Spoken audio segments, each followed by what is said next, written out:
आप सभी व्यूअर को मेरा नमस्कार, आदाब एवं सत श्री अकाल। मैं डॉक्टर विजय वर्मा और आप देख रहे हैं आपका अपना चैनल ब्लड हेल्थ केयर। आज का जो हमारा वीडियो है, जो मैंने कल यूनिक केस 24 भेजा हुआ था, अपलोड किया था, उसी केस का आज हम डिस्कस करेंगे कि एक्चुअली में उस केस में क्या हुआ और हमने उसके सापेक्ष कौन सा ट्रीटमेंट अप्रोच लिया और फिर उसका क्या रिजल्ट मिला। इन तीनों के बारे में आज हम डिटेल में चर्चा करेंगे। जैसा कि कल के वीडियो में आपने देखा कि जो हमारी पशुपालक से वार्ता की, उसमें कई तरीके की कॉम्प्लिकेशंस इस केस में थे। पहला समस्या इसमें ये था कि इसमें टेम्परेचर हमको पहले दिन जो मिला था 104.2 डिग्री फ़ारेनहाइट मिला था और दूसरे दिन जो हमको टेम्परेचर मिला था 105 डिग्री फ़ारेनहाइट मिला था। इसके अलावा जब दूसरे दिन जब मैं गया हूँ, इसको एग्जामिन किया हूँ, तो उसमें फीटस मरा हुआ था और ऐसा लग रहा था चूँकि उसकी जो इंटेस्टाइन थी, उसकी जो रेक्टम थी, जब मैं रेक्टल पल्पेट कर रहा था, वो इतना फ्रेजाइल हो गया था कि जरा सा प्रेशर पड़ने से वो फट जा रहा था। ये सामान्य तौर पे तभी होता है जब किसी एनिमल में टॉक्सीमिया की कंडीशंस डेवलप हो जाती है। इसके अलावा जैसा कि आपने पहले दिन देखा था कि इस बफेलो का जो आई का म्यूकस मेम्ब्रेन था एकदम से येलोइश था और ये शो कर रहा था कि ये एनिमल हाईली एनीमिक कंडीशंस में है। इसलिए जब मैंने ब्लड टेस्ट कराया था तो उसमें हीमोग्लोबिन, न्यूट्रोफिल और हीमोप्रोटोजोन, इन तीनों पे फोकस किया था। इस केस में जो हीमोग्लोबिन हमको मिला था 5.6 ग्राम पर 100 ml के रेशियो से मिला था, जबकि बफेलो में जो नॉर्मल रेंज होता है वो 12.5 से लेकर के 14.5 ग्राम पर 100 ml होता है। इसके अलावा इस केस में जो न्यूट्रोफिल का लेवल था वो भी काफ़ी बढ़ा हुआ था, जो ये शो कर रहा था कि इस एनिमल में जो इन्फेक्शन है उसका जो लेवल है वो बहुत हाई लेवल का है। इसके बाद जब हमने हीमोप्रोटोजोन पे फोकस किया तो उस केस में हमको कोई भी हीमोप्रोटोजोन नहीं मिला इस केस में। अब जो टोटल थ्योरी हमारी निकल के आती है वो यही निकल के आती है कि ये जो हम शो कर रहे हैं कि 5 दिन पहले जब गैस बना था और तभी बच्चा मरा है, ये मुझे लगता है ऐसा कंडीशंस एक्चुअली में हुआ नहीं था, क्योंकि इस 5 दिन के दौरान बच्चे में इतना इन्फेक्शंस नहीं हो पाएगा कि उस एनिमल में टॉक्सीमिया का ये लेवल क्रिएट कर जाए।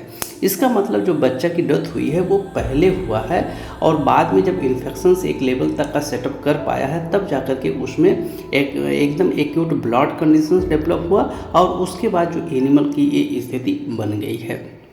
एक्चुअली में इस केस में जो हमने पहले दिन का ट्रीटमेंट किया था उसमें मैंने आईसीडी का ट्रीटमेंट नहीं दिया था और जानबूझकर नहीं दिया था।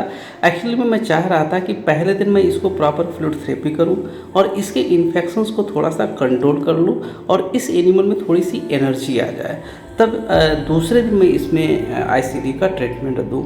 जब दूसरे दिन मैं गया, देखा टेम्परेचर 105 डिग्री फ़ारेनहाइट हमको मिला। फिर मैंने आईसीडी का ट्रीटमेंट दो दिया, लेकिन तीसरे दिन हमको आईसीडी का रिजल्ट नहीं मिला। लेकिन जब तीसरे दिन हमने एग्ज़ामिन किया तो एग्ज़ामिन में हमको मिला क्या कि उसके जो भी रेक्टम के पार्ट थे या जो भी इंटरनल ऑर्गन्स थे, ऐसा लग रहा था कि वो काफ़ी फ्रेजाइल नेचर का हो गया है। मतलब इंटेस्टाइन पे जरा सा प्रेशर पड़े, जब हम रेक्टल पल्पेशंस कर रहे हों, जरा सा रेक्टम पे अगर प्रेशर पड़ता था तो मुझे ऐसा लग रहा था जैसे उसमें टीयरिंग हो रही हो, वो फट रहा हो।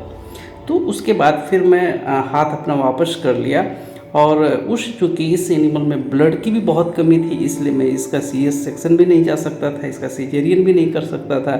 इसलिए लास्ट में उस पशुपालक को मैंने बताया कि अब इस भैंस की जो स्थिति है वो अच्छी नहीं है, इसको बचाने के जितने संभव रास्ते थे उसको सारा कोशिश किया गया, लेकिन सफलता हमको नहीं मिली। सफलता इसलिए नहीं मिली, अगर इस एनिमल्स में हीमोग्लोबिन का लेवल अच्छा होता तो या इतना हाई लेवल का टॉक्सीमिया कंडीशंस नहीं डेवलप होता है, इनके सारे टिश्यू फ्रेजाइल नेचर के नहीं हुए होते, तो उस केस में इस एनिमल का ऑपरेशंस करके, सिजेरियन सेक्शन करके बच्चे को बाहर निकाल करके और उसके बाद अच्छे तरीके से बचाया जा सकता था। लेकिन इस लेवल का टॉक्सीमिया फील्ड कंडीशंस में मैंने कई जगह पे देखे हुए हैं।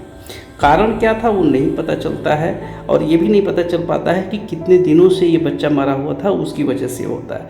लेकिन फील्ड कंडीशंस में इस लेवल के टॉक्सीमिया में मैं एक बार ऑपरेशन कर चुका हूँ और उसमें मुझे असफलता मिली है। इसलिए मैंने पशुपालक को बताया कि इसमें सिजेरियन के लेवल पे मत जाइए, इसमें सफलता नहीं मिलेगी। और मेरी तरफ से जब मेडिसिन का प्रोटोकॉल था वो प्रॉपर्ली मैं कंप्लीट कर चुका हूँ और उसके वजह से भी हमको सफलता नहीं मिली है। ये जो आप वीडियो में देख रहे हैं कि ये पशु थोड़ा सा चारा खा रहा है, ये पहले दिन जो मैंने प्रॉपर फ्लूइड थेरेपी किया था और जो मेडिसिन का प्रोटोकॉल था जब उसको दिया था, उसके बाद इसको थोड़ा सा रेस्ट मिला होगा, थोड़ा सा आराम मिला होगा, तब जाकर के ये थोड़ा सा चारा लिया है। लेकिन ये बहुत ज़्यादा से ज़्यादा ये 100 ग्राम भूसा खाया है, उसके बाद भी ये खाना पीना नहीं खा रहा है। और इसकी स्थिति जब मैं दूसरे तीसरे दिन जाकर के ऑब्जर्व किया तो यथावत ही मुझे मिला। और लास्ट में मुझे इस केस को जवाब देना पड़ा, क्योंकि हमारे पास और कोई ऑप्शंस था नहीं कि मैं कोई और रास्ता अख्तियार करके इस पशु को बचा सकता। इतनी देर तक हमसे जुड़ने के लिए आप सभी व्यूअर का बहुत बहुत धन्यवाद। यदि अभी तक आपने हमारे चैनल को सब्सक्राइब नहीं किया है तो उसको सब्सक्राइब ज़रूर कर लें, ताकि कोई भी इन्फॉर्मेटिव वीडियो हमारे चैनल पर अपलोड हो उसका नोटिफिकेशन आपको तुरंत मिल जाए। इसी के साथ मैं अपनी वाणी को विराम देता हूँ। मिलते हैं किसी और दिन किसी और केस के साथ। तब तक के लिए आप सभी व्यूअर को जय हिंद, जय भारत।